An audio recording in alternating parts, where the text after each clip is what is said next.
మనము కొద్దిసేపు దేవుని వాక్యాన్ని వినడానికి ప్రయత్నం చేద్దాం. ఏంటంట, మనం ఈ ద్వేషిస్తాడు, ఒకరిని ప్రేమిస్తాడు, లేదా ఒకరిని పక్షంగా ఉండి ఒకరిని తృణీకరిస్తాడు. ఇద్దరిని మనం మేనేజ్ చేయలేం కదండి. అయితే ఇక్కడ ఎంతమంది యజమానులు ఉన్నారు? యజమానులు ఎంతమంది? ఇద్దరు యజమానులు. ఒక యజమాని ఎవరు? దేవుడు. రెండో యజమాని చదవండరా ఒకసారి చూడండి, మళ్ళీ చదువుతున్నా నేను. ఎవడునో ఇద్దరు యజమానులకు దాసుడుగా నుండనేరడు.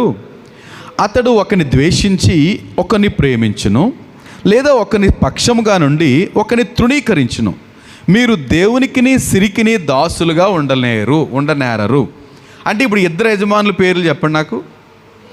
ఒకటి దేవుడు, రెండు సిరి, ధనం. ఒకటి దేవుడు, రెండు సిరి. వీళ్ళిద్దరూ యజమానులు.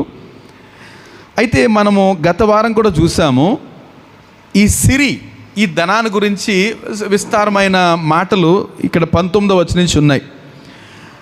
ఈ ధనము అనేది మనం పుట్టిన తర్వాత మనకు ఉపయోగపడుతుంది కదండి. ఎంతవరకు ఉపయోగపడుతుంది? అది ఈ లోకంలో ఉన్నంత వరకు ఉపయోగపడుద్ది. ఆ తర్వాత మనకేం ఉపయోగపడుద్ది? ధనము ఉపయోగపడదు కదండి. కానీ అయితే ధనం సంపాదించాలి. ఎక్కడ ధనం సంపాదించాలని నేర్చుకున్నాం మనం? పరలోకమందు. సింపుల్గా చెప్పండి, పరలోకంలో ధనం సమకూర్చాలంటే ఏం చేయాలి? ఒక్క మాటలో, పరలోకంలో ధనం సంపాదించాలంటే ఏం చేయాలి? అంటే ఇచ్చిన నోట్స్ ఇది.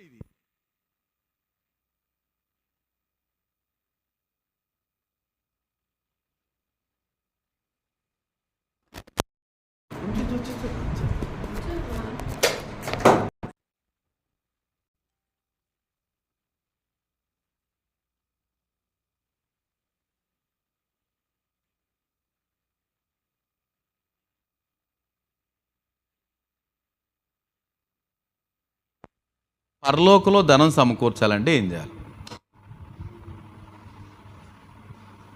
ఈ ధనం అక్కడికి ఉపయోగపడదు. మరి ఏం చేయాలి? పరలోకంలో ధనం సమకూర్చాలంటే చాలా సూటి ప్రశ్నే కదా. పరలోకంలో ధనం కూర్చుకోవాలట, తప్పనిసరిగా కూర్చుకోవాలి ధనము. కానీ మీ మౌనానికి కారణం నాకు కావాలి. పరలోకంలో ధనం సమకూర్చాలంటే ఏం చేయాలి? ఇక్కడున్న ధనంతో సువార్త కొరకు లేకపోతే పేదలకి పంచితే కదా. ప్రభు అన్నాడు కదా, నీకున్న ధనాన్ని అమ్మి బీదలకు దానం చేసి నువ్వు వచ్చి నన్ను వెంబడించు, పరలోకంలో నీకు దానం కలుగుద్ది.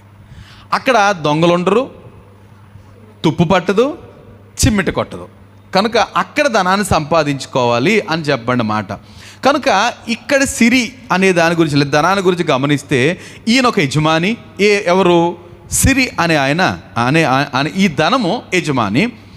అయితే మనం సిరికి, అది ఆఫ్ చేసాం, సిరికి దాసులుగా అయినా ఉండాలి, లేకపోతే దేవునికైనా దాసులుగా ఉండాలి. ఇక్కడ చెప్తున్న మాట, ఇద్దరికి మాత్రం ఉండలేము, అది మాత్రం కన్ఫర్మ్ అండి.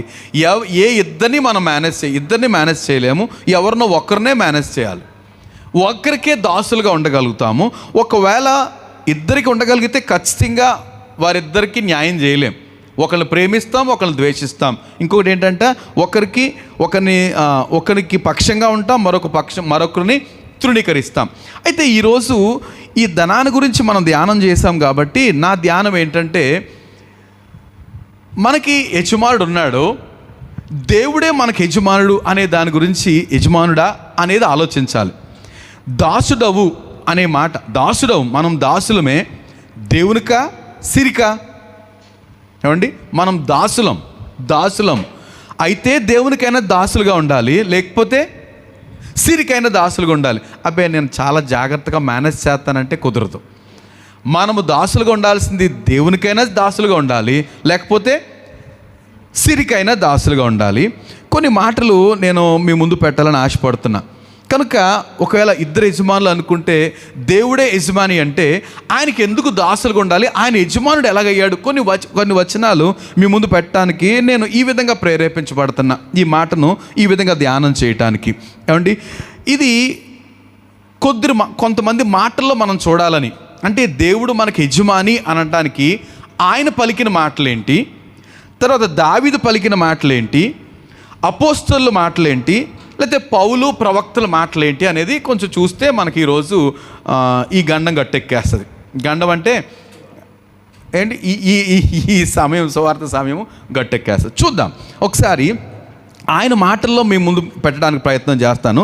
నిర్గమాకాండం 19వ అధ్యాయము, నిర్గమాకాండం 19వ అధ్యాయము 3 నుంచి కొన్ని వచనాలు ప్రభు ఇలా చెప్తున్నాడు. ఎవరు? మోషేతోటి ఇలా చెప్తున్న మాటలు 19వ అధ్యాయము 3 నుంచి నేను చదువుతున్నా.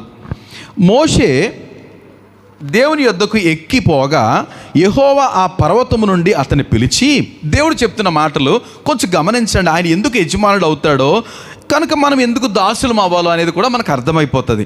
ఏమండి, ఎందుకు దాసులం అవ్వాలి? ఎక్కిపోగా యెహోవా ఆ పర్వతము నుండి అతన్ని పిలిచి, నీవు యాకోబు కుటుంబీకులతో ముచ్చటించి ఇశ్రాయేలుకు తెలుపవలసినది ఏమనగా.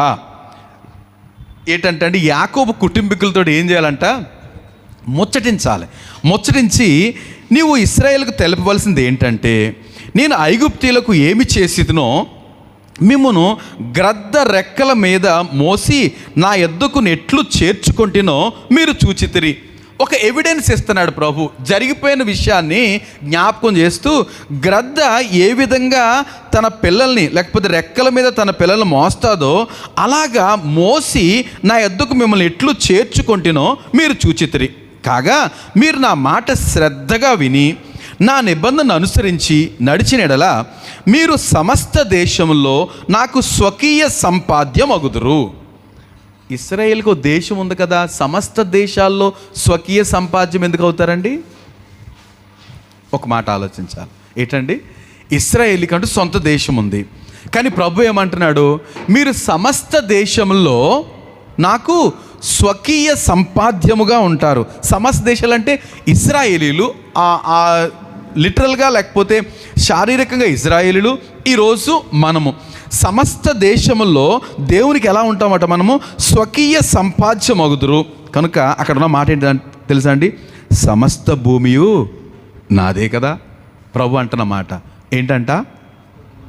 ఆయన మన యజమానుడు అంటానికి సమస్త భూమి ఎవరిదంటండి? మరొకసారి సమస్త భూమి ఎవరిదంట? ఒప్పుకుంటామా? ఏమండి? భూమి ఆయనదైనప్పుడు ఇక చక్కటి మాటలు కూడా కీర్తన గ్రంథంలో కూడా ఈ మాట ఉంటుంది. ఈ భూమి, అది కీర్తనకారుడు చెప్పిన మాటగా మనం ఆలోచన చేయొచ్చు. నేను మరలా ఇంకొక విషయాన్ని కూడా చూద్దాం. ఏమంటే ప్రభు అంటున్నాడు, నేను ఎలా పోషిస్తున్నానో మిమ్మల్ని నాకు సంపాద్యంగా ఉంచారు అని అంటూ ఆయన చెప్తున్న మాట ఏంటంటే, సమస్త భూమియు ఏంటంట? సమస్త భూమియు నాదే కదా. అంటే ఈ భూమి ఎవరిదంటండి? మరి ఎవరన్నా క్లెయిమ్ చేసుకున్నారంటారా? చేసుకోగలరా? ఏమండి, ఇప్పుడు కాంగో ఉందండి, ఇది నాది అనంటే అయితే నేను కొని ఉండాలి, లేకపోతే నేను తెచ్చి ఉండాలి. దాన్ని నేను అన్న తర్వాత మరొకరు ఎవరు క్లెయిమ్ చేసుకోవడం కుదరదు. నాదైతేనే నేను క్లెయిమ్ చేసుకుంటాను, మరొకరు ఎవరు చేసుకోవడానికి అవకాశం లేదు. నేను లేనప్పుడు నాదే ఇది అంటారు ఎవరన్నాను. నేను వచ్చాననుకోండి, మళ్ళీ ఏం చేయాలి? మాట మార్చేసి ఆయిందండి అంటాం. అలాగా ప్రభు తాను ఏం క్లెయిమ్ చేసి, సమస్త భూమి నాదే కదా. సో భూమి ఆయనది అయినప్పుడు సమస్తము, ఇంకా మనం మాటలు గమనిస్తే భూమి ఆయనది అయినప్పుడు ఇక ఏది ఆయనది కాకుండా ఉంటుందండి. కనుక అలాంటప్పుడు యజమానుడు ఆయన గాడా? మనకి యజమానుడు ఆయన అవుతాడు. కనుక నేను ఇంకొక మాట, యెషయా గ్రంథంలో ప్రవచనాత్మకంగా యెషయా చెప్తున్న మాటలు కూడా మీ ముందు పెట్టడానికి కొన్ని మాటలు నేను పెట్టాలని ఆశపడుతున్నా. 49వ అధ్యాయము 9 నుంచి కొన్ని విషయాలు చూస్తే, యెషయా గ్రంథం 49వ అధ్యాయము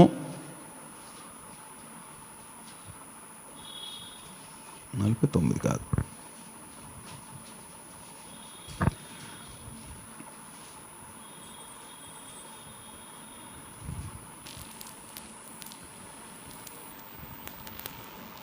హగ్గై గ్రంథం 2వ అధ్యాయము.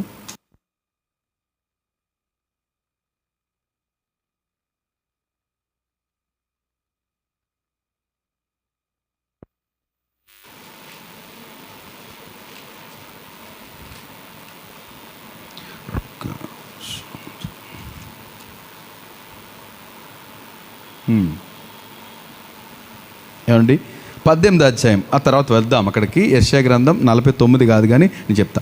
యెహోవా యొద్ద నుండి ఇర్మియాకు ప్రత్యక్షమైన వాక్కు.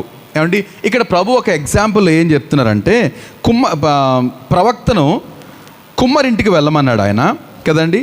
నీవు లేచి కుమ్మరింటికి పొమ్ము, అక్కడ నా మాటలు నీకు తెలియచేతును. ఏంటంట, ఎవరైనా చదవండి 3వ వచనం నుంచి.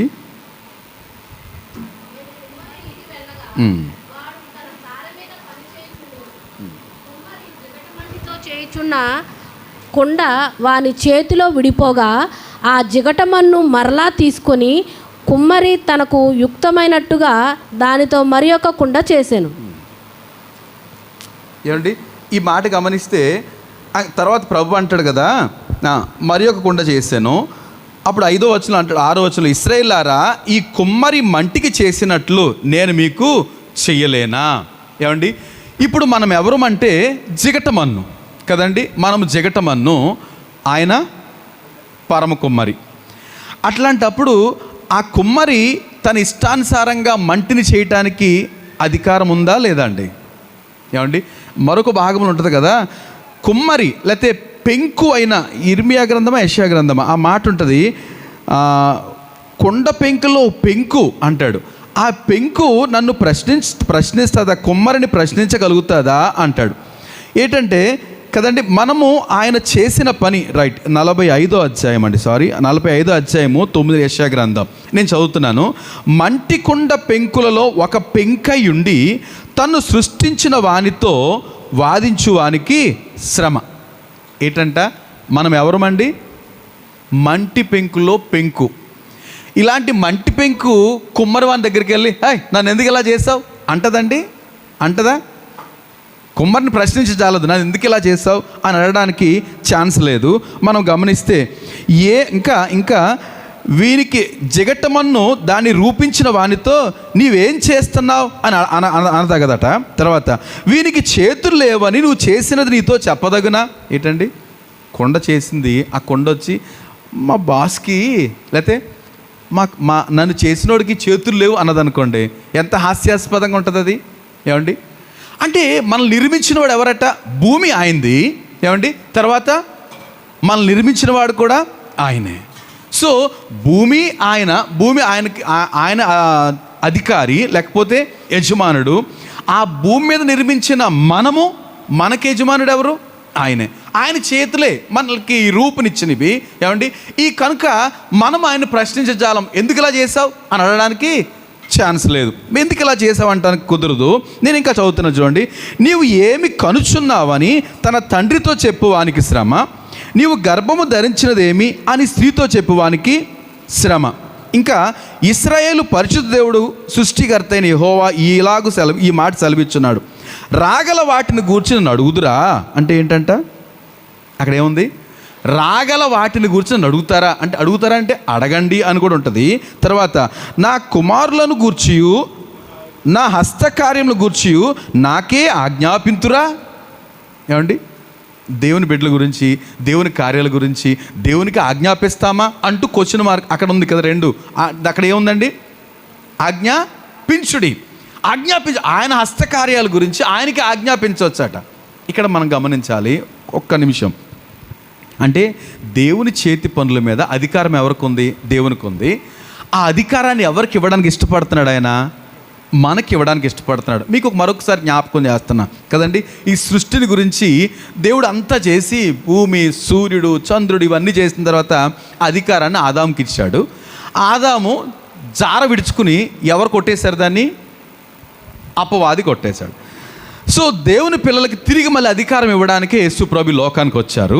అయితే ఏమండి ఈ అధికారాన్ని శాసించిన, ఈ సృష్టిని శాసించిన వ్యక్తుల్లో అంటే ఆశ్చర్యకరమైన, భూమికి ఇంతకు ముందు కానీ ఇప్పుడు కానీ లేనంత, సూర్యుడా నువ్వు ఆగిపో అంటే ఒక మనిషి ప్రార్థన లేకపోతే ఒక మనిషి ఆజ్ఞాపించాడు. ఏమని? యెహోషువ ఒక ప్రవక్త అంటాడు, యుద్ధం జరుగుతుంది, ఇశ్రాయేలుకి అన్యులకి యుద్ధం జరుగుతుంటే తన ప్రజలకి యుద్ధం క్లియర్ అయిపోవాలి ఈరోజు అనేసి వెంటనే యుద్ధం అంటే ఒకవేళ ఇది కొనసాగి మళ్ళీ ఆగి రేపు ప్రొద్దుటైతే శత్రువు ఎక్కడ బలం పుంజుకుంటాడు అనేసి ఒక మాట చెప్తాడు, సూర్యుడా నువ్వు అక్కడ ఆగిపో, చంద్రుడా నువ్వు అక్కడ ఆగిపో అంటే దేవుని సృష్టి ఏమైపోయిందంట, అలా ఆగిపోయిందట. ఒక నాడెల్లా అస్తమింప త్వరపడలేదట, తొందరపడలేదు, ఆగిపోయింది అంతే. మళ్ళీ యెహోషువ సరే you can carry on okay అంటే అప్పుడు ఆ సూర్యుడు మళ్ళీ అస్తమించాడట, చంద్రుడు వచ్చాడట. అంటే ప్రభు అన్నాడు, నా హస్తకార్యముల మీద నాకే ఆజ్ఞాపింతురా అంటూ ఆజ్ఞాపించుడి అని. ఇంకా 12వ వచనం చూడండి, భూమిని కలుగు చేసిన వాడును నేనే, దాని మీదనున్న నరులను నేనే సృష్టించుతని, నా చేతులు ఆకాశములను విశాలపరచెను, వాటి సర్వ సమూహమునకు నేను ఆజ్ఞ ఇచ్చితిని. రైట్, ఏమండి, ఎవరిని కలుగు చేశాడట దేవుడు? భూమిని కలుగు చేసినవాడు ఆయనే, భూమిని కలుగు చేసినవాడు ఆయనే. ఇంకా నేను దాని మీదనున్న నరులను నేనే సృష్టించితిని, నా చేతులు ఆకాశములను విశాలపరచెను, వాటి సర్వ సమూహమునకు నేను ఆజ్ఞ ఇచ్చితిని. కనుక ఆయన యజమానుడు అంటానికి మనలో ఏమీ సందేహం ఉండకూడదండి. ఏమండి, పూర్తిగా ఆయన యజమానుడు అంటే యజమానుడు అనగానే మనం ఏమవ్వాలి? ఆయన యజమానుడు అయితే మనం ఏమవ్వాలండి? దాసులం అవ్వాలి. దాసులము అంటే ఒకటి సిరి, ఒకటి దేవుడు. సో దేవునికి మనము దాసులం అవ్వటం ఎంతవరకు సమంజసం అనేది నేను కొద్దిసేపు దాని గురించి జ్ఞాపకం చేయాలని ఆశపడుతున్నా. ఎందుకంటే భూమి ఆయన కలుగు చేశాడు, భూమి మాత్రమే కాదు భూమి మీద నరులను సమస్తాన్ని ఆయనే కలుగు చేశాడు, ఈ సృష్టి అంతటిని ఆయనే కలుగు చేశాడు. సో సమస్తానికి యజమాని ఆయన అన్నప్పుడు ఏమండి, ఈ సమస్త సృష్టి ఆయనకి ఏమవ్వాలి? దాసోహం అవ్వాలి, దాసోహం అవ్వాలి. ఆ విషయాన్ని మనము ఇది దేవుని మాటల్లోనే మనం చూస్తున్నాం. దేవుని మాటల్లోనే ఇదంతా నాదే కదా అన్నప్పుడు మనం ఏమనాలి?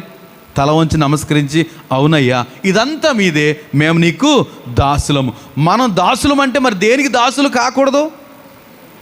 సిరికి, ధనవంతులకు లేదా ధనానికి మనం దాసులు కాకూడదు, దేవునికే దాసులం అంతే, సిరికి దాసులం కాము. ఇంకొక విషయాన్ని మనం గమనిస్తే ప్రభు అంటాడు, నాకు హగ్గయి గ్రంథంలో ఒక మాట నాకు అంటే ఆయన క్లెయిమ్ చేసుకున్నాడు. 770 పేజ్ ఎంత అండి? 774 ఒకసారి చూస్తారా? 774 హగ్గయి గ్రంథం 2వ అధ్యాయంలో 8వ వచనం చదువుతున్నాను నేను.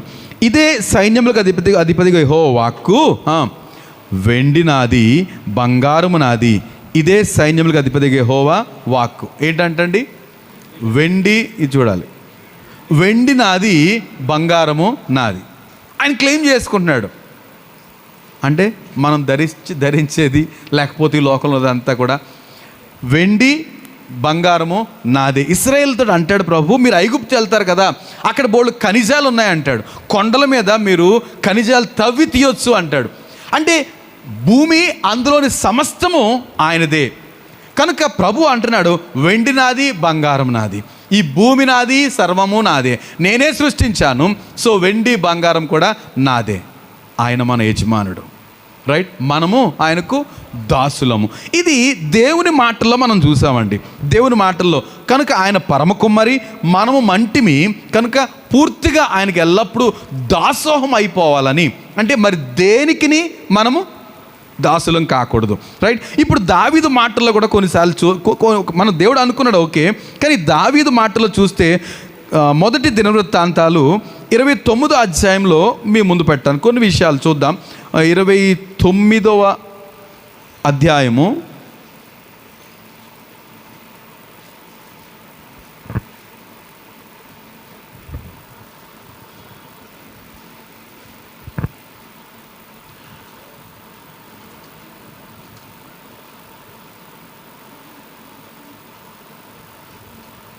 దావీదు ప్రార్థన 10వ వచనం నుంచి మనం చూస్తే ఏమంటే దావీదు సంతోషంతో, దావీదుని దేవుడు అంటాడు, నువ్వు మందిరాన్ని కట్టకూడదయ్యా, నీ కుమారుడు కడతాడంటే తనకి దేవుని మందిరం మీద ఎంతో మక్కువ. నేను అందుకే ఓ మాట మనం గమనిస్తున్నాం, ఇశ్రాయేల్లో మందిరము నిర్మించబడాలి, చివరి మందిరం. ఆ మందిరం నిర్మించబడిందంటే ఇంకా దేవుని రాకడ కార్యక్రమం అంతా సమాప్తం అయిపోయినట్టే. కనుక ఆ మందిర ఏర్పాట్లు అన్నీ జరుగుతున్నాయి. మందిర ప్రతిష్ఠ జరగాలి. మందిర ప్రతిష్టకు ముందు ఎర్ర పెయ్యని బలి ఇవ్వాలి, ఇదంతా కూడా ఓకే. మనం చూస్తున్నాం, మనం యూట్యూబ్ ఆన్ చేస్తే ఇవన్నీ కనపడుతున్నాయి. అయితే ఇశ్రాయేలుకు ఉన్న ఆసక్తి ఏంటంటే దేవుని మందిరం, దేవుని మందిరం, దేవుని మందిరం, దాన్నే పరలోకంలో భావిస్తారు వాళ్ళు. కనుక దావీదుకి అట్లాంటి ఆశ కలిగి, దావీదుతో స్టార్ట్ అయింది దేవుని మందిరాన్ని గురించిన ఆశ. కనుక దేవుడు కూడా చాలా సంతోషించాడు. కానీ అంటాడు, నీవు కట్టొద్దులే మందిరము, నీ చేతులు బాగా రక్తం తడిచిపోయినాయి అయ్యా, నీ వద్దు, నీ కుమారుడు కడతాడంటే మందిరానికి కావాల్సిన అన్నీ సమకూర్చేశాడు దావీదు. దావీదు మాత్రమే కాదు, ప్రజలకు కూడా చెప్తే ప్రజలు కూడా సమృద్ధిగా దేవుని మందిరానికి సంబంధించిన ఏర్పాట్లన్నీ చేసేస్తే చూడండి ఒకసారి దావీదు పలికిన మాటలు కొన్ని నేను చదువుతున్నాను. 29 అధ్యాయం 10 నుంచి చూస్తే, రాజైన దావీదు కూడాను బహుగా సంతోషపడి సమాజము పూర్ణముగా ఉండగా, అంటే సమాజం అంతా సమృద్ధిగా ఉంటున్నప్పుడు యెహోవాకు ఇట్లు స్తోత్రము చెల్లించాను. త్వరగా చదువుతున్నాను. మాకు తండ్రిగానున్న ఇశ్రాయేళ్ల దేవా యెహోవా, నిరంతరము నీవు స్తోత్రార్హుడవు. ఓకే, దేవుని స్తుతించే విధానం కూడా మన నిరంతరము నువ్వు స్తోత్రార్హుడవు అంటూ, యెహోవా భూమి ఆకాశముల యందుండు సమస్తమును నీ వశము. ఈ మాట మనం గమనిస్తే ఏంటంటే ఆయన దేవుని యొక్క సార్వభౌమత్వాన్ని దావీదు ఒప్పుకుంటున్నాడు. ఏమనంట, భూమి ఆకాశములందుండు సమస్తమును నీ వశము, మహాత్యమును పరాక్రమమును ప్రభావమును తేజస్సును ఘనతయు నీకే చెందుచున్నవి. అది ఆరాధన అండి. ఆరాధనలో మనం దేవుని గొప్పతనాన్ని జ్ఞాపకం చేసుకోవాలి. ఇది ఇక్కడ ఏ విధంగా స్తోత్రం చెల్లిస్తున్నాడంటే, మహాత్యము, ఏమండి, మహాత్యము పరాక్రమము ప్రభావము తేజస్సు ఘనతయు నీకే చెందుచున్నవి. యెహోవా రాజ్యము నీది, నీవు అందరి మీద నిన్ను అధిపతినిగా హెచ్చించుకొని ఉన్నావు. ఇంకా ఐశ్వర్యమును గొప్పతనమును నీ వలన కలుగును. అంటే చూడండి, అంటే ఏది మనిషి కలగాలన్నా దానికి మూలం ఎవరట? మూలం ఎవరు? దేవుడు. కనుక ఐశ్వర్యము గొప్పతనం నీ వల్ల కలుగును. నీవు సమస్తమును ఏలువాడవు, బలమును పరాక్రమమును నీ దానములు హెచ్చించువాడవును, అందరికీ బలము ఇచ్చువాడవును నీవే. మా దేవా, మేము నీకు కృతజ్ఞతాస్తులు చెల్లించుచున్నాము, ప్రభావం గల నీ నామమును కొనియాడుచున్నాము. ఇంకా ఈ ప్రకారము మనఃపూర్వకముగా ఇచ్చు సామర్థ్యము మా కునుటకు నేను ఎంత మాత్రపు వాడను. అంటే ఈ మందిర పనికి నేను మనఃపూర్వకంగా ఇవ్వడానికి నేను ఎంతటాను ప్రభువా అంటే అర్థం ఏంటి? నేను ఎలా చేశాను అంటే ఆ మనసు కూడా నీవే ఇచ్చావని చెప్పడానికి. మనఃపూర్వకంగా ఇచ్చు సామర్థ్యం మా కునుటకు నేను ఎంత మాత్రపు వాడను, నా జనులు ఎంత మాత్రపు వారు, సమస్తమును నీ వలన కలిగను కదా. ఇంకా నీ స్వసంపాద్యములో కొంత మేము నీకు ఇచ్చి ఉన్నాం. ఏంటండి ఈ మాట ఏంటి అర్థమవుతుందా? ఏంటంట, నీ స్వసంపాద్యములో. ఎవరు స్వసంపాద్యం అంట? సొంతంగా సంపాదించుకుంది ఎవరు? దేవుడు. నీ స్వసంపాద్యంలో, మీరే సంపాదించిన దాంట్లో మేము నీకు కొంచెం ఇచ్చాము అంటే అర్థం ఏంటి? అంటే మనకి ఏమైతే ఉందో అది ఎవరిదంట? అది మీరు మాకు ఇచ్చిన ఈ స్వసంపాద్యంలో కొంత మీకు ఇచ్చాం ప్రభువా. ఆ మైండ్ మనకు ఉండాలండి. దావీదు అంత గొప్పగా ఇచ్చి కూడా ఇలాగ అంటున్నాడు, మీ స్వసంపాద్యంలో ఎంతో కొంత మీకు ఇచ్చామయ్యా. మా పితరుల వలనే మేమును నీ సన్నిధిని అతిథులమును పరదేశంలో ఉన్నాము. మా భూ నివాస కాలము నీడ ఎంత అస్థిరము. ఏంటంట, మేము భూమి మీద నివసించే కాలము నీడ ఎంత అస్థిరము, స్థిరముగా ఉన్నవాడు ఒకడునూ లేడు. మా దేవా యెహోవా, నీ పరిశుద్ధ నామము యొక్క ఘనత కొరకు మందిరమును కట్టించుటకై మేము సమకూర్చిన ఈ వస్తు సముదాయమును నీ వల్లనే కలిగినది, అంతయు నీదే ఉన్నది కదా. ఈ మాట అందు గురించి చదివాను. ఏంటంట, అంతా ఎవరిదంటండి? దేవుడు. అంతా ఆయనదే, అంతా ఆయనదే. కనుక అలాంటప్పుడు సమస్తము ఆయనదైనప్పుడు ఆయన మన యజమాని, మనము దాసులము. మరొకరు డిస్కషన్ ఎందుకు వస్తుందండి? మరొకరు డిస్కషన్ అంటే ధనము సిరి మరి ఏదైనప్పటికీ మరి ఎవ్వరికి దాసులము కాకుందము గాక అని కీర్తన దావీదు ద్వారా దావీదు తన స్వానుభావంలో నుంచి చెప్తున్న మాటలు. ఏమంటే ఇంకొక మీకు బాగా పరిచయం 24వ కీర్తన కదండి. 24 మొదటి వచనం చూస్తే, భూమియు దాని సంపూర్ణతయు లోకమును దాని నివాసులను యెహోవావే. ఏంటంటండి, భూమి దాని సంపూర్ణత, లోకమును దాని నివాసులు యెహోవావే. ఆయన సముద్రముల మీద దానికి పునాది వేసెను, ప్రవాహ జలం మీద దాని మీద స్థిరపరిచెను. కనుక ఈ సమస్తము దేవునిదే. కనుక అట్లాంటప్పుడు ఆయన యజమానుడు, మనము దాసులము. నేను ఎందుకు పదే ఈ మాట చెప్తున్నానంటే చాలాసార్లు మనము వస్తువు లేకపోతే భూమి సమస్తము దేవునిదైతే మరొకరు ఎవరో పెత్తనాలు చేస్తూ ఉంటారు, వాళ్ళకి మనం దాసులమైపోయే పని ఏర్పడుతుంటుంది. కనుక వాక్యం చెప్తుంది, అబ్బే నువ్వు ఒక్కరికే దాసుడై ఉండాలి, అయితే దేవునికి, లేకపోతే లేదండి మేనేజ్ చేస్తామంటే కుదరదు. ఒకరిని ద్వేషించాలి, ఒకరిని ప్రేమించాలి. కనుక మనం ఎవరిని ప్రేమించాల్సిన అవసరం ఉంది, ఎవరిని మనం గౌరవించాల్సిన అవసరం ఉంది, ఎవరికి పూర్తిగా దాసోహం అవ్వాల్సిన పరిస్థితి ఏంటంటే ఈ సమస్తాన్ని కలుగు చేసిన, లేకపోతే మనల్ని కలుగు చేసిన, సమస్తం ఇచ్చిన దేవుణ్ణి మనం ఆయనకి దాసోహం అయిపోవాలని. సో పౌలు అపోస్తుల మాటల్లో మనం చూస్తే ఏమంటే అపోస్తుల కార్యాలు 17వ అధ్యాయం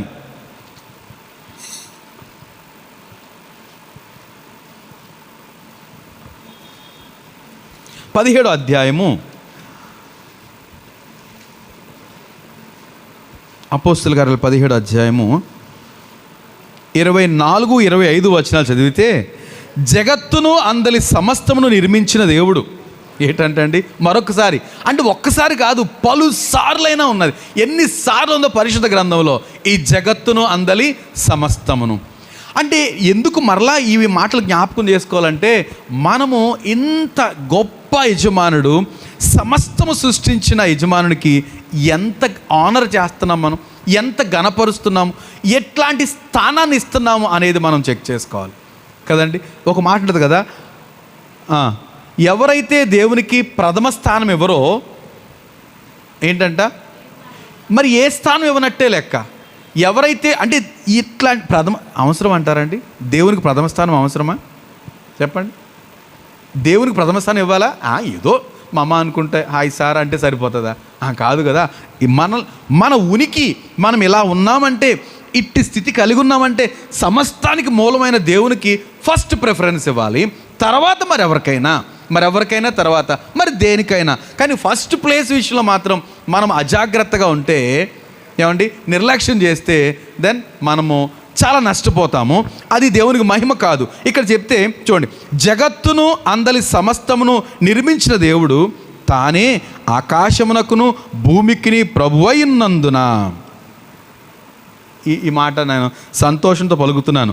ఏమండి, అందరూ అర్థం చేసుకోవాలి. అందరూ in the sense of those are watching, right? ప్రతి ఒక్కరు గమనించాల్సింది ఏంటంటే, జగత్తును అందలి సమస్తమును. జగత్తు అంటే ఈ లోకమంతా, లోకం, దీన్ని విశ్వం అనాలి.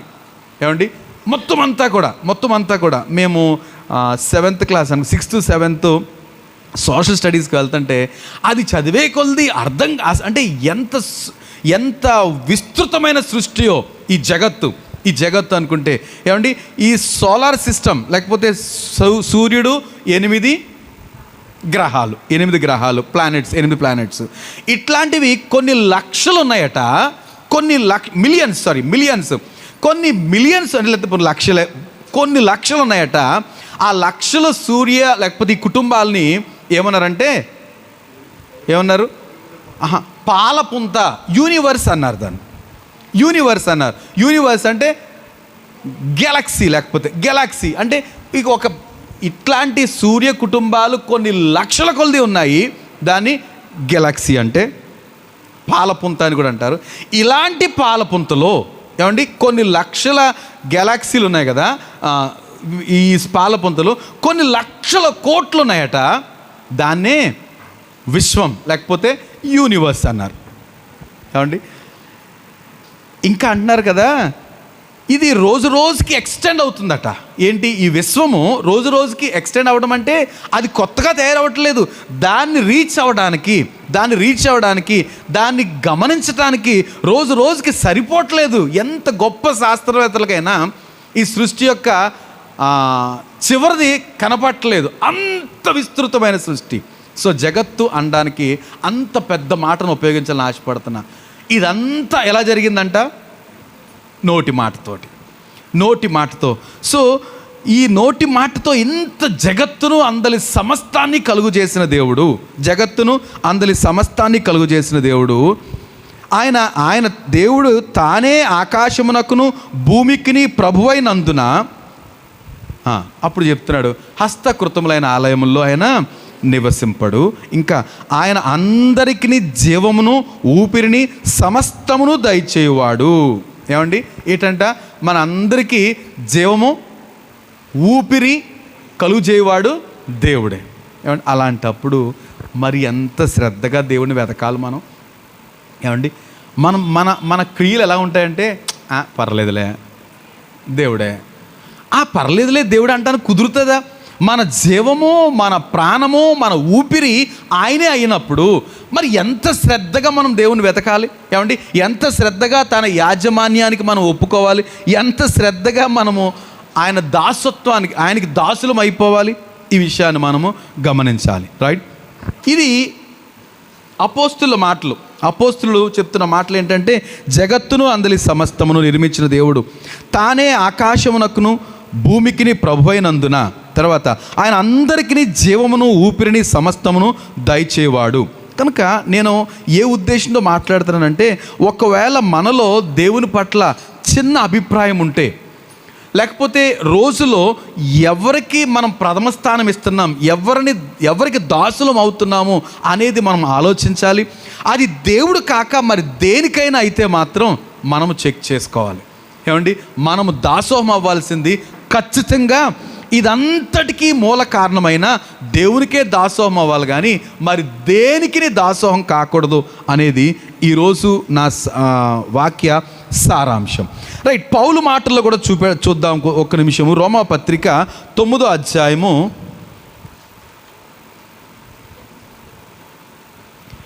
20-21 వచనాలు. 9వ అధ్యాయం 20-21 చూస్తే, అవును కానీ ఓ మనుష్యుడా, దేవునికి ఎదురు చెప్పుటకు నీవెవడవు? నన్నెందుకు ఇలాగు చేసితివని రూపింపబడినది రూపించిన వానితో చెప్పునా? ఏమండి, కొన్నిసార్లు మనం ఏం చేస్తామంటే దేవునికి సెటైర్లు వేస్తాం. ఏంటంట, అయితే మాత్రం చేసేయాలా? ఏమండి, ఇంత ఇలా చేసేయాలా? దేవుడు ఇలా కోరుకుంటాడా? ఏమండి, ఆయన కోరుకుంటలో తప్పు ఉందంటారా? ఆయన కోరుకుంటలో తప్ప? ఏమండి, ఇంత చేసినాడు, మనకు ఊపిరైన వాడు, ఆయన కోరుకున్నాడు ఏంటంటే, నేను యోగ్యుణ్ణి, మీరు నాకు దాసులు అవ్వాలి, నాకు ప్రథమ స్థానం ఇవ్వాలని. కనుక ఇక్కడ చెప్తున్నాడు, పౌలు చెప్తున్న మాటలు ఏంటంటే, అవును కానీ ఓ మనుష్యుడా, దేవునికి ఎదురు చెప్పుటకు నీవెవడవు? నన్ను ఎందుకు ఇలాగూ చేసితవని రూపింపబడినది రూపించిన వానితో చెప్పునా? కనుక ఏమండి, మనము రూపించబడ్డాం. ఎవరు రూపించారు? దేవుడు. కనుక ఆయన ప్రశ్నించడానికి ఎప్పుడు సాహసం చేయకూడదు. అవి మనకు కొన్ని అర్థం కాకపోవచ్చు. ఏమండి, కొన్ని పనులు, దేవుడు చేసే పనులు మనకు అర్థం కాకపోవచ్చు. ఇశ్రాయేలుతో అంటాడు, ఇక్కడ మనం చదివిన దినవృత్తాంతం కాదు, ద్వితీయోపదేశ కాండంలో, గాయము చేయువాడిని నేనే, కట్టువాడిని, బాగు చేసేవాడిని నేనే. కొన్నిసార్లు గాయం అవుద్ది. ఆ గాయం కూడా మళ్ళీ బాగు చేసేవాడు కూడా దేవుడేనంట. కనుక సమస్తము ఆది అంతమైన నేను. కనుక మీరు ఏం చేయాలని, మీరు భయపడాలి, పూర్తిగా నాకు లోబడాలి. అంటే ఒకవేళ మనం దేవుడా ఇంకేదైనా విషయం పెడితే ఎవరికి మనం ఖచ్చితంగా లోబడిపోవాలి? ఖచ్చితంగా దేవుడే కానినండి, ఈ విషయంలో మాత్రం నన్ను క్షమించాలి అంటాడు. కుదురుతుందా?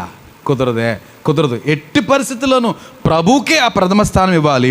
పౌలు గారి మాటలు, నువ్వు ఎవడవి ప్రభువును ప్రశ్నించడానికి, ఎదురు చెప్పటానికి నువ్వెవడవి? నన్ను ఎందుకు ఇలా చేసావని అడగడానికి సరిపోద్దా? ఒక్క ముద్దలో నుండి ఒక ఘటాన్ని ఘనతకును ఒకటి ఘనహీనతకును చేయటానికి మంటి మీద కుమ్మరునికి అధికారము లేదా? ఏమండి, పౌలు అన్నాడు, ఒక మట్టిలో నుంచి ఘనతకు ఒక పాత్ర చేయొచ్చు, లేకపోతే ఘనహీనతకు ఒక పాత్ర చేయొచ్చు. మంటికి కుమ్మరికి అధికారం ఉంది కదా, ఆయనకి పూర్తి అధికారం ఉంది. కానీ నన్ను ఎందుకు ఇలా చేసావనేసి ఎప్పుడు మనం అడగకూడదట. ఏమండి, నన్ను ఎందుకు తెల్లగా చేశావు, నన్ను ఎందుకు నల్లగా చేశాను, ఎందుకు ఇలా చేశావు అనడానికి కుదరదట. అది సార్వభౌముడు ఆయనకు అప్పగించాలని పౌలు మాటల్లో మనం గమనించవచ్చు. ఇంకొక మాట, ప్రవక్తల మాటలు మనం గమనిస్తే, యెషయా గ్రంథం 64వ అధ్యాయంలో మరొక మాట నేను చూపిస్తున్నా. యెషయా గ్రంథం 64వ అధ్యాయము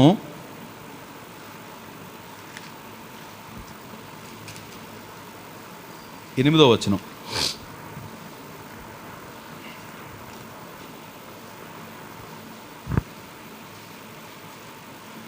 యెహోవా, నీవే మాకు తండ్రివి, మేము జిగటమన్ను, నీవు మాకు కుమ్మరి వాడవు. రైట్. మేమందరము నీ చేతి పని అయి ఉన్నాము. ఎవరి మాటలు ఇవి? ఒక ప్రవక్త చెప్తున్న, యెషయా ప్రవక్త చెప్తున్న మాటలు. అయ్యా, నీవు మా కుమ్మరివి, నీవే మమ్మల్ని నిర్మించావు, నీ చేతి పనే మేము, కనుక మేమందరము నీ చేతి పని ఉన్నాము, నీవు మా కుమ్మరి, మేము జిగటమన్ను. సో ప్రవక్తలు సైతము అంగీకరించారండి, భక్తులు అంగీకరించారు, దావీదు అంగీకరించాడు. ఏంటి అంగీకరించడం అంటే? ఆయన యొక్క యాజమాన్యాన్ని, నేను ఆయనకు దాసుడను, ఆయన నా యజమానుడు అని ఒప్పుకున్నారు. వారు మరి దేనికిని దాసులు కాకుండా దేవునికి మాత్రమే దాసులు అయ్యారు. రైట్. నేను ఆ మాటలు చివరికి వస్తున్నా ఏమండి. కనుక ఇప్పుడు మనం మరి ఇంత యాజమాన్యాన్ని, ప్రభు యొక్క యాజమాన్యాన్ని మనం అంగీకరించబద్దులమే ఉన్నప్పుడు సిరి ఎంతవరకు మనం, లేకపోతే ఈ ధనం ఎంతవరకు ప్రభావం చూపెడుతుందండి మన మీద? ప్రయారిటీ, ప్రాధాన్యత. మనం కొన్ని పనులు చేయలేకపోతున్నాం, దేవుని సంతోషపెట్టలేకపోతున్నాం. దానికి కారణం ఏంటి అన్నాం అనుకోండి, మన సమాధానాలు డిఫరెంట్గా ఉంటాయి కదా. అంటే అలా కాదండి, అంటేనండి, మరి అదండి, ఏంటండి, దేవుని కంటే మరి దేన్నో దాన్ని పెడుతున్నాం. అప్పుడు బాస్ ఎవరయ్యారు? మనం దేవుని కంటే వేరే దేన్నో పెడితే అప్పుడు బాస్ ఎవరయ్యారు?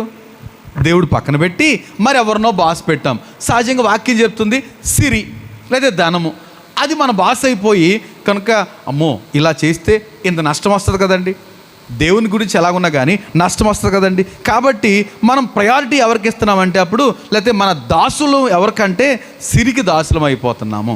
ఎప్పటికైతే సిరికి దాసులం అయిపోయామో ఎవరిని కాదంటున్నాము ఏమండి? ఆటోమేటిక్గా దేవుని కాదంటున్నాం, దేవుణ్ణి తృణీకరిస్తున్నాం. రైట్. సో ప్రభు యొక్క ఉద్దేశం ఏంటంటే మనము సిరికిని దేవునికిని దాసులుగా ఉండలేము.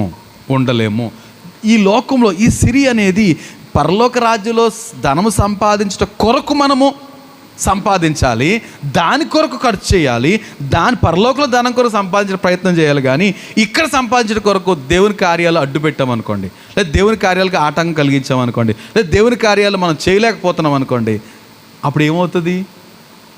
రెంటికి చెడిన రావిడి అంటారు కదండి. ఇక్కడ ధన సంపాదనే వద్దంటాడు ప్రభు, దాని కొరకు దేవుణ్ణి మనం లక్ష్య పెట్టకపోవడం, రెండూ చెడ్డ పనులు అవుతున్నాయి. అదే బాధ, బాటిల్తో ఇవ్వకూడదు పిల్లలకి. రైట్. కనుక మనం చేయాల్సిన పని, ఈ సిరిని మనము ఎంతవరకు యజమానిగా స్వీకరిస్తున్నాం. ఎక్కువ మన జీవితంలో సిరి కావచ్చు, నేను అంటాను కొన్నిసార్లు పెద్దవారు కావచ్చు, కొన్నిసార్లు ఇంకేదో కావచ్చు. అబ్రహాంకి యజమాని ఎవరు తెలుసా మీకు? యజమాని అబ్రహాము పూర్తిగా దేవునికి స్వాధీనం, లేదా దేవుని యొక్క మాట వినేటానికి ఒక అడ్డు ఉంది. దీన్ని ఎప్పుడైనా ఒకసారి ధ్యానం చేయాలి. అది ఎవరంటే తండ్రి అయిన తెరాహు చనిపోయిన తర్వాత అప్పుడు అబ్రహామును ప్రభు డీల్ చేశాడు. అంతవరకు డీల్ చేయలేకపోయాడు. ఎందుకంటే ఒరే మన ఇల్లురా, మన ఊర్రా, ఎలా వెళ్ళిపోతాంరా, ఎక్కడికి వెళ్ళిపోతాంరా, మనం పుట్టింది ఎక్కడరా, ఏమైనా ఇక్కడే చచ్చిపోవాలరా అని అంటా ఉన్నాడేమో తెరాహు.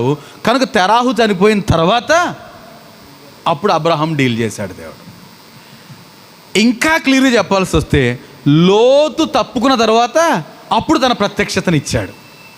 అంటే కొన్నిసార్లు విశ్వాసులమే, లేకపోతే ఎంతో తీవ్రతగా ప్రభుని వెంబడిస్తున్న వారమే, కానీ ఏదో ఒకటి మనం ఏం చేద్దంటే ప్రభు స్థానాన్ని ఆక్యుపై చేసేస్తుంటుంది. అంటే ప్రభు కంటే ఎక్కువ స్థానం ఇచ్చేస్తాం. అయ్యో కదండి, అయ్యి బాబోయేనండి అనేసి ఆ స్థానం. అప్పుడు ప్రభు అంటాడు, ఓహో ఇప్పుడు కనుక ఈ ఆటంకం తొలగేటంత వరకు ఆయన వెయిట్ చేస్తూ ఉంటాడు. అప్పుడు ఈ ఆటంకం తొలగిన తర్వాత రా, ఇప్పుడు నేను నీతో మాట్లాడతాను, ఇప్పుడు నా మాట వింటావు. అర్థమైందా ఏమండి?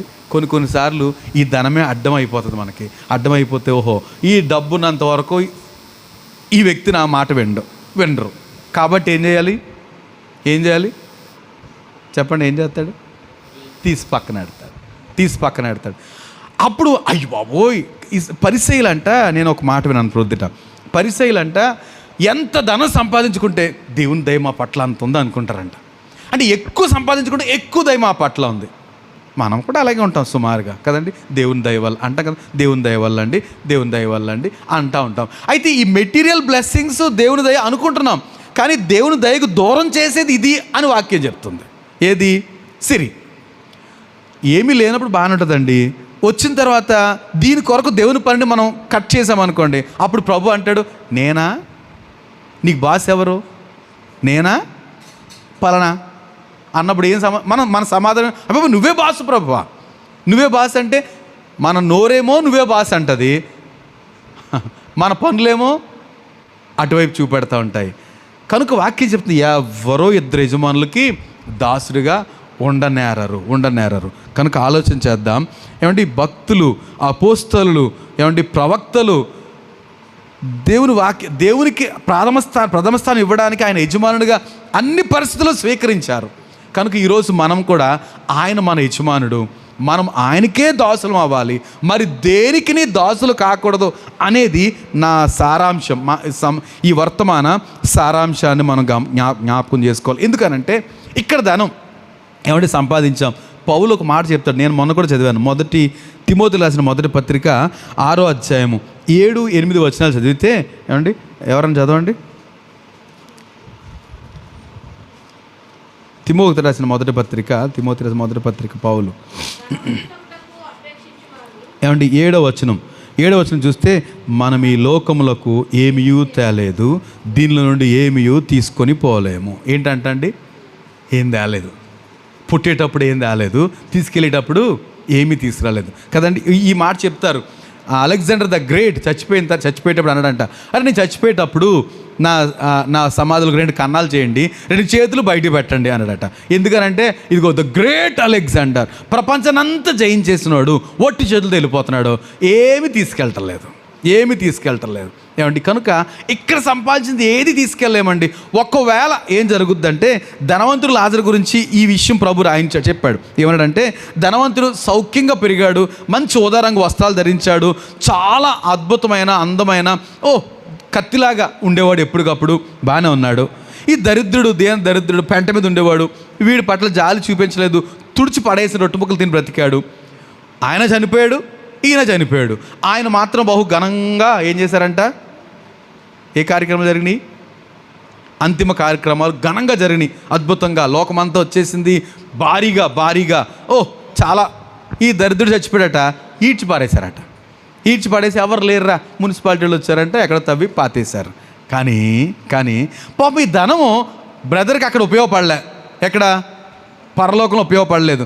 అక్కడ ఎంత దరిద్రుడు అయిపోయాడంటే ఈ ధనవంతుడు, ఆ నరకంలో యాతన పడుతూ, కాలిపోతూ, గొల్లుని ఏడుస్తూ అక్కడ సంపన్నుడైన లాజరును చూస్తున్నాడు అండి. ఇక్కడేమో దరిద్రుడు చచ్చిపోయినప్పుడు ఈడ్చి పడేశారు, మున్సిపాలిటీ వాళ్ళు వచ్చి కప్పెట్టారు ఎవరో లేక. ఈ దరిద్రుడు అక్కడ ఎంతో ధనవంతుడు అయ్యాడు, అబ్రహాము రొమ్మును ఆనుకున్నాడు, బహుగా సుఖం అనుభవిస్తున్నాడు. ఈ ధనవంతుడు ఇక్కడ భూమి మీద ధనవంతుడు, అక్కడ దరిద్రుడు అయ్యాడు. ఇది గమనించాలి. కనుక ప్రభు చెప్తున్నాడు, అయ్యయ్యో మీరు ధనానికి సిరికి దాసులుగా ఉండనేరు. ఒకళ్ళు ప్రేమిస్తారు, ఒకరిని ద్వేషిస్తారు, ఒకళ్ళు కోరుకుంటారు, ఒకళ్ళు కాదంటారు. కనుక మీరు కోరుకోవాల్సింది ఎవరిని అనంటే, ఎవరిని? దేవుణ్ణి. ఆయన మన యజమానుడు. ఏమంటే యజమానుడు మాత్రమే కాదు, మన ఊపిరి ఆయనేనండి. ఒకసారి ఆయన అని 1 నిమిషం ఆగాడు అనుకోండి, వదలకపోతే అంతే కదండి, మన జీవము మన ఊపిరి ఆయనంట. ఆయన మళ్ళీ అనకపోతే మనం ఆక్సిజన్ అని అంటాం. ఎందుకని? మన ఊపిరి ఆయనంట. మన నాసికరంలో జీవవాయువును ఓదగా నరుడు. ఇంత సెన్సిటివ్ అండి మనం ఒక్కసారి ఊపిరి ఆడకపోతే తబ్బిబ్బైపోయి పరిగెడుతున్నాం ఈ స్టాఫ్ దగ్గరికి. వాళ్ళు ఏం చేస్తున్నారు, ఇమ్మీడియట్గా ఇంకా మన కంగారుని అంతే క్యాష్ చేసుకుని పెట్టి దాని మీద మిషన్ మీదకి ఎక్కించి గందరగోళం చేసేస్తున్నారు. నేను అంటాను, అంత డెలికేట్ వీఆర్, అంత బలహీనలము. కానీ అన్నీ బాగున్నాడు మాత్రం దేవుడు గుర్తురాడు మనకి. దేనికో ప్రథమ స్థానము, ఏమంటే ఎవరినో ప్రభువుగా ఉంచుతాము, ఎవరికో దాసులం అవుతాము. కొంచెం కష్టం వచ్చేటప్పటికి నీవు తప్ప నాకు ఈ లోకంలో ఎవరున్నారు అని అంట. ప్రభు అంటున్నాడు, ఆరోగ్యంగా ఉండగానే చెప్తున్నాడు, బ్రదర్ సిస్టర్, నువ్వు ధనానికి దేవునికి ఇద్దరికీ దాసులుగా ఉండనేరు. ఎవరో ఒకరిని నువ్వు డినై చేయాలి, పక్కకు పెట్టాలి. కనుక అది దేవుడా సిరా, ఎవరిని ప్రక్కన పెడతావు, ఎవరిని కోరుకుంటావు? ఈరోజు మనం గమనించాలి, మన హై ప్రయారిటీ, ఉన్నతంగా మనం ఇవ్వాల్సిన స్థానం ఎవరికంటే దేవునికి. ఎందుకంటే అందరి సమస్తాన్ని, మన జీవము, మన ఊపిరి, సమస్తము, మన కుటుంబము ఈరోజు మనం చూసి సంతోషపడిపోతున్నాం చూసారా, ఇవన్నిటికీ మూల కారణం ఎవరట? దేవుడే. అలాంటప్పుడు ఆయనకి ఇవ్వాల్సిన ఘనత, అంటాడు కదా, నేను తండ్రిని అయితే నాకు ఇవ్వాల్సిన ఘనత ఏది, నాకు లోబడివాడు ఎక్కడా అంటున్నాడు. దేవుడిని అయితే, తండ్రిని అయితే అంటాడు, నాకు ఇవ్వాల్సిన ఘనత ఎక్కడ? మనం ఎలా దేవుని గణపరుస్తామండి? ఎలా గణపరుస్తాం అంటే మన హృదయంలో నుంచి ఆయన స్తుతించటం, ఏమండి, ఆయన కీర్తించటం, ఆయన సన్నిధిని గౌరవించటం, ఏమంటే ఆయన సన్నిధికి అటెండ్ అవ్వడం, దేవుని సన్నిధిని కోరుకోవడం, ఇవన్నీ దేవుణ్ణి మెచ్చే కార్యాలు కదా. ఏమండి, మనం ఆదివారం ఉంది, సో మన పనుల్లో మనం బిజీ అయిపోయి రెస్ట్ తీసుకున్నాం అనుకోండి, ఎవరికి ప్రథమ స్థానం ఇచ్చినట్టు, ఎవరికి స్థానం ఇచ్చినట్టు? వారం అంతా ఎవరు అడగట్లేదండి. 6 రోజులు చక్కగా పని చేసుకుంటున్నాం, హ్యాపీగా గడుపుతున్నాం. ఒక్కరోజు వచ్చింది, ఏమండి, సమాజము కూడుట మానక. ఆ సమాజాన్ని మనం గౌరవించకపోతే ఎందుకు గౌరవించాలి సమాజాన్ని? సమాజంలో ఎవరుంటారట? ఎక్కడ 2-3 నా నామను ఏకీవిస్తారో అక్కడ ఉంటాను అని వాగ్దానం చేసిన దేవుడు. అలా కాదండి, నేను ఎక్కడో లంకలో ఉన్నానండి, ఆ లంకలో మనుషులు అనేవాళ్ళు ఉండరండి, నేను నా భార్య అన్నామనుకోండి, అప్పుడేం చేయాలి? వాళ్ళిద్దరు కూడుకోవాలి, వాళ్ళిద్దరిది దేవుని సన్నిధి.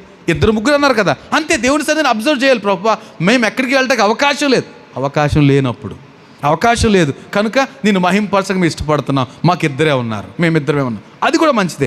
అలా కాని పక్షంలో సమృద్ధిగా ఎక్కడో దిక్కున దేవుని సన్నిధి ఉంటున్నదని తెలిసినప్పుడు మనం వెళ్ళకుండా ఎలా ఉండగలుగుతాం ఇంట్లో?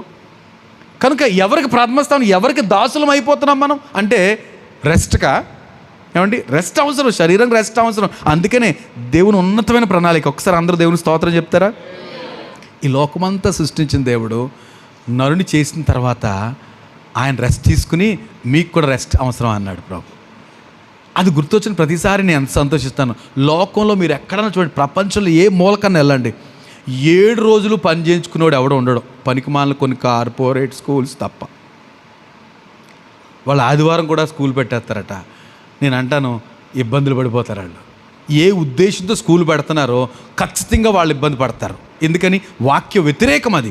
ఖచ్చితంగా పునః ఆదివారం కాకపోతే శనివారం కాదు, ఏదో ఒక రోజు సెలవు మాత్రం మనుషులకి దేవుడు శాంక్షన్ చేశాడు. కనుక నిజంగా ఆ విధంగా మనం రెస్ట్ తీసుకోవడానికి ప్రభు 6 రోజులు పని చేసుకో, సంతోషంగా పొద్దున సాయంత్రం పని చేసుకో, నా సమయం మాత్రం నాకు ఇచ్చేసేయండి. సో ఒకరోజు మాత్రం ఒక రోజు అంటే పేరుకు ఒక రోజు, కానీ ఎంతసేపు ఉంటున్నామండి మనం దేవుని సన్నిధిలో? 2 గంటలు ఉంటున్నాం కష్టంగా, 2-2.5 గంటలు. ఒకవేళ పెందలు కూడా వచ్చేస్తే 3 గంటలు ఉంటున్నాం.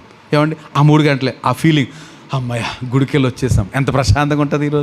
ఈరోజు ఎవరో హరీష్ కుటుంబంతో వచ్చారు కదా, వాళ్ళ ఫీలింగ్ గమనించండి. నేను మరలా అడిగితే ఖచ్చితంగా మిగతా వారాల కంటే you feel very much happy in this week. Because ఏమండి, ఈ జీవం దేవుడిచ్చింది. మనం ఎప్పుడైతే ప్రభులు ఆనందించామో మనకి ఎక్స్ట్రా ఆక్సిజన్ ఉంటుందండి. ఇప్పుడు బ్రీతింగ్ ఇబ్బంది అయిన వాళ్ళకి ఫుల్ ఆక్సిజన్ సిలిండర్ పెట్టి పంపిస్తున్నాం అనుకోండి, ఎలా ఫీల్ అవుతారు? ప్రాణం లేచి వచ్చిందమ్మా. ఎప్పుడైతే ఆక్సిజన్ గుండెలోకి వెళ్ళి బ్రెయిన్లోకి వెళ్ళిందో ఒక వికాసం కలుగు, మానసిక అమ్మయ్య బ్రతికం అనిపిస్తుంది. దేవుని సన్నిధి అలాంటిది. కనుక ఒక భక్తుడు అంటాడు కదా, ఆయన నువ్వు గాలి పీల్చి వదులు, ఏ శబ్దం వస్తుందా అంటాడు. నేను చెప్పను కదా, మీరు పీల్చి వదలండి, ఏ శబ్దం వస్తుంది? ఏమండి, ఏ శబ్దం వస్తుంది చెప్పండి సార్? గాలి పీల్చి ఏ శబ్దం వస్తుందో చెప్పండి. నేను చెప్పకుండానే అడుగుతున్నాను, మీకు ఏమొస్తుంది చెప్పండి. ఏమొస్తుందండి? ఆయనకి యేసు అనే శబ్దం వస్తుందంట. ఇప్పుడు చెప్పండి, ఏ శబ్దం వస్తుంది? ఖచ్చితంగా యేసు వస్తుంది. కొన్ని ఫిక్స్డ్ చేస్తాడండి. మన హృదయంలో ఒక శూన్య ప్రదేశం ఉంటుంది అంటారు. ఆ శూన్య ప్రదేశము దేవునితో మాత్రమే నింపబడుతుంది. అది అప్పుడే తృప్తి కలుగుద్ది. ఎంత గొప్పోడైనా చూడండి, మహా ధనవంతుడు, ప్రపంచంలో ధనవంతుడు, ఆ ధనవంతుడు కూడా అడగండి, ఎక్కడో దిగులు, కానీ దేవుని సన్నిధిలో గడిపేవాడికి ఆ దిగులు ఉండదు. ఎస్, ప్రభు ఉన్నాడు, ఆ స్థానాన్ని ఆయనకి ఇచ్చేసాను, ఆయనతో నింపబడాలి. అదేనండి మనం దేవుని సన్నిధిలో గడిపినప్పుడు ఆ సంతోషం మనకు కలుగుద్ది. కనుక ప్రభు అంటున్నాడు, ఇదిగో నేను అయోగ్యుణ్ణి, నేను యోగ్యుణ్ణి, యజమానిగా అన్ని రీతులుగాను ఎవరండి బెస్ట్? మనల్ని సృష్టించిన సృష్టికర్త. మనకే కాదు, విశ్వం అంతటికి, జగత్తును అందులో సమస్తానికి ఆధారభూతుడు దేవుడే. కనుక ఆయనకు ప్రథమ స్థానం ఇవ్వడం అనేది ఇక మరి దేనికి ఇవ్వనక్కర్లేదు. మిగతా దేనికి ఇచ్చినా ఇస్తాం ఏదో స్థానం. ఏ స్థానం అది? తర్వాత సెకండ్ ప్లేస్, థర్డ్ ప్లేస్. ఏమండి, ఒక సండే స్కూల్ టీచరు పిల్లల్ని అడగడం మొదలుపెట్టారు. జనరల్గా మాట్లాడుతూ ఒరే ఒక 10 పాయింట్లు రాసి అరే క్రికెట్ ఏ స్థానం ఇస్తారంటే క్రికెట్ అయిపోయి మా పిల్లలు ఉన్నారు, చిన్న పిల్లలు, సెకండ్ క్లాస్, థర్డ్ క్లాస్, అస్తమానం ఇలాగ అంటనే ఉంటారు. ఇలాగ ఈ టాయిలెట్కి వెళ్ళినా ఇంక అస్తమానం ఇదే. వాడిని అడిగామనుకోండి ఏ స్థానం ఇస్తారా, ఫస్ట్ ప్లేస్ అన్న, first place cricket first place రాశారు. ఆ తర్వాత మీ మమ్మీ అంటే ఎంతమంది, మా మమ్మీ సెకండ్ ప్లేస్, డాడీ అంటే అసలు అని తెచ్చేవాడు డాడీ, ఇప్పుడు సెకండ్ ప్లేస్ లేదు కనుక 3వ ప్లేసు. అలాగ అందరిని పెట్టేశారంట. మరి ఇంతగా దేవుడికి ఏ ప్లేస్ రా? 10th మిగిలింది. కానీ దేవుడికి ఏ ప్లేస్ అంట అండి? అన్ని పనులు అయిన తర్వాత ఇంకా ఉందా కొంచెం, అప్పుడు ఏ ప్లేసు? కానీ ఆయన కోరేది ఏంటంట? Give first place. Who offered second place? Offered him no place.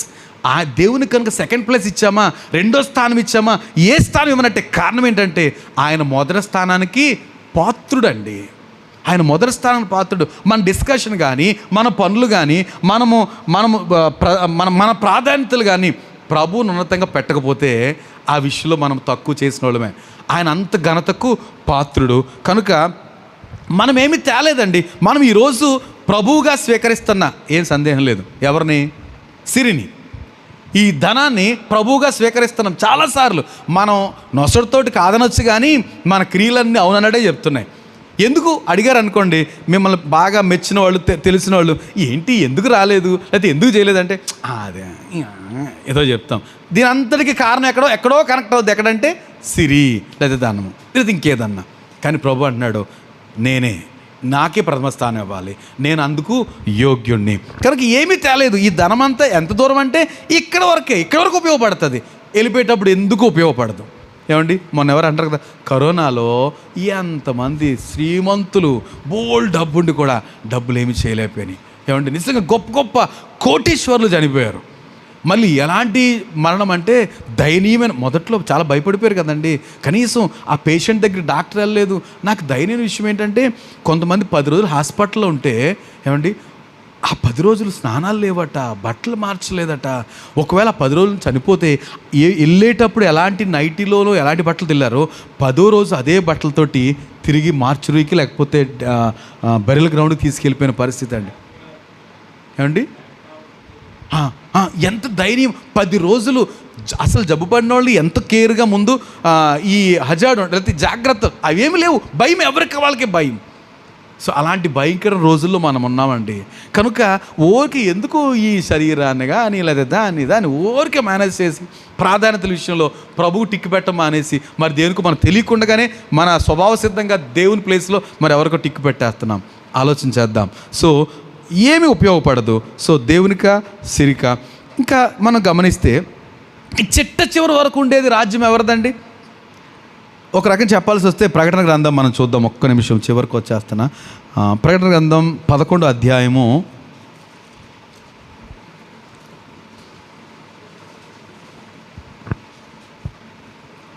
7వ దూత 15వ వచనం చదువుతున్నా. 7వ దూత బోర ఊదినప్పుడు పరలోకంలో గొప్ప శబ్దములు పుట్టెను. ఆ శబ్దములు, ఈ లోక రాజ్యము మన ప్రభువు రాజ్యమును, ఆయన క్రీస్తు రాజ్యమును ఆయన యుగముల వరకు ఏలును అనెను. ఏంటంట? పరలోక రాజ్యం ఏమైపోతుందంటండి? క్రీస్తు రాజ్యం. మొత్తం రాజ్యం ఏంటంట చూడండి. ఈ లోక రాజ్యము మన ప్రభువు రాజ్యమును, ఆయన క్రీస్తు రాజ్యం అంటే ప్రభువుది అయిపోతుంది. ఈ లోకము పరలోకం సమస్తమునికి ప్రభు ఏమైపోతున్నారు? క్రీస్తు ప్రభు అయిపోతున్నారు. కనుక ఏమండి, ఈరోజు మనం దేవునికి ప్రథమ స్థానం ఇస్తే రేపుని ఏమండి ఇక్కడ ఉన్నాడు కాబట్టి ఈయనకి ఇద్దామండి, మరి వెళ్ళిపోయిన తర్వాత ఇంకెవరికంట కాదు. ఈరోజు మనము ఆరాధిస్తున్న ప్రభు ఎల్లకాలము, సర్వకాలము, యుగయుగాలు. ఇంకా మనం చూస్తే చూడండి 17వ వచనం కూడా, వర్తమాన భూతకాలంలో ఉండు దేవుడైన ప్రభువా, సర్వాధికారి, నీవు నీ మహాబలమును స్వీకరించి ఏలుచున్నావు కనుక మేము నీకు కృతజ్ఞతాస్తుతులు ఎప్పుడు ఉంటున్నట్టు దేవుడు వర్తమానము భూతకాలం, భవిష్యత్ కాలం మొత్తం ఉండేవాడు. ఆయనకి మనము లేకపోతే మన దాసోహం అయిపోవడం అనేది ఎంతవరకైనా సమంజసం. కారణం ఏంటంటే ఇక్కడ ఒక క్లాష్ ఉంది కదండి. అపవాది వచ్చి దేవుని ఆధిపత్యాన్ని ఏం చేశాడు? దొంగిలించి తనొక రాజ్యం, నాదొక రాజ్యం అంటూ మొదలుపెట్టాడు. ఏమండి, చివరికి ప్రభు ఏం చేస్తాడట? అన్ని రాజ్యాలను ఆయన స్వాధీనంలోనికి తీసుకోబోతున్నాడు. కనుక ఇప్పుడు ఆయన ఒక అపవాది రాజ్యం పెంచుకున్నట్టు ఫీల్ అవుతున్నాడు. కానీ రేపు ఆయన మేఘారుడే వస్తున్నాడు. సో ఈ లోక రాజ్యాలన్నీ ఆయన అయిపోతాయి. అప్పుడు సర్వము ఆయన ముందు సాగిలపడాల్సిందే. కనుక అట్లాంటి గొప్ప రాజును మనము యజమానిగా స్వీకరించి ఆయనకు పూర్తిగా దాసులం అయిపోవటానికి మన సాయశక్తిలో ప్రయత్నం చేయాలి. నేను ఒక్క ప్రశ్న అడిగి నేను ముగిస్తున్నా. ఏమండి, మనం ఎవరికి దాసులం అంటే నేర్చుకున్న దాని ప్రకారం, మనకు తెలిసిన దాని ప్రకారము దేవునికి దాసులం అవ్వాలి. కానీ ఇప్పుడు ఎట్ ప్రజెంట్ ఎవరి పెత్తనం మన మీద సాగుతుంది? ఏమండి, ఎవరి పెత్తనం మన మీద సాగుతుంది? కానీ ప్రభు ఏం కోరుతున్నాడో, మనము మన దేవుడైన యేసుక్రీస్తుకి పూర్తిగా దాసులము కావాలి. ఆయన మన యజమానుడు, ఆయనే సృష్టికర్త, సమస్తాన్ని కలుగు చేసిన దేవుడు. కనుక మరి దేనికిని అంటే నేను సిరి ఒకటే కాదు, ధనం ఒకటే కాదు, కొంతమందికి కొనుక్కొని వాళ్ళ అంటేనే మిగతా టిక్కు. అలా కాదట. ఎవరు అనాలి? ప్రభు. ఆయనే సర్వం. ఆయనకు పూర్తిగా మనం ఏ పని చేసినా ప్రభు ఒప్పుకుంటాడా? ప్రభు టిక్కు పెడతాడా? ఆయనకి ఇష్టమా కాదా? ఇదొక్కటే ఆలోచించాలండి. అక్కడే ముందు ఎక్కువ మనం భయపడాలి తప్ప కానీ దేవుడు ఎలాగున్నా కానండి అంటే కుదరదట. ఆయన మన యజమానుడు, ఆయనకే మనం లోబడదాము. మరొకసారి నేను మొదటి మాట చదివేసి నేను స్టార్ట్ చేసిన మత్తయి సువార్త ఆ మాట చదివి ప్రార్థన చేద్దాం. 24వ వచనం కదా. ఎవడును 2 యజమానులకు దాసుడుగా నుండనేరడు. అతడు ఒకని ద్వేషించి ఒకని ప్రేమించును, లేదా ఒకని పక్షముగా నుండి ఒకని తృణీకరించును. చివరి మాట, మీరు దేవునికిని సిరికిని దాసులుగా ఉండనేరరు. It is impossible. ఇద్దరిని మేనేజ్ చేయడం కుదరదండి. ఒక్కరినే మేనేజ్ చేయాలి. అయితే దేవుడా, లేకపోతే మరెవరైనా అంటే మనము అయోగ్యులం, లేకపోతే మనము దేవునికి తగిన వారం కాము. ఆయన ప్రథమ స్థానం మనకిచ్చాడు, మనము ఆయనకి ప్రథమ స్థానం ఇవ్వాలి. అట్లాంటి కృప ప్రభు మనందరికీ అనుగ్రహించిన గాక. ఆమేన్. చిన్న ప్రార్థన చేద్దామా? ఒక మంచి నిర్ణయం మనమందరము